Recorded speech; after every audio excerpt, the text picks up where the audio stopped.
as it was in the beginning, is now, and will be forever. Amen. The third glorious mystery is the descent of the Holy Spirit. Our Father, who art in heaven, hallowed be thy name.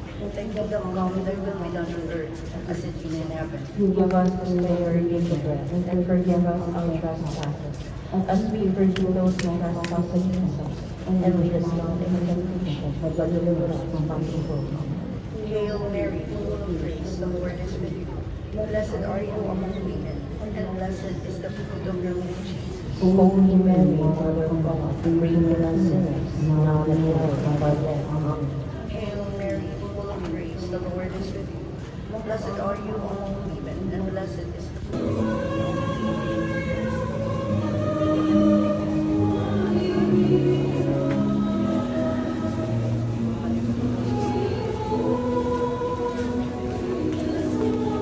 The Gospel of the Lord. Thanks be to God.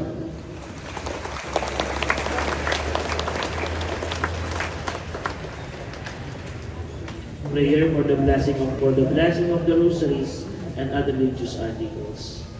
Our help is the name of the Lord. Who made the heaven and earth.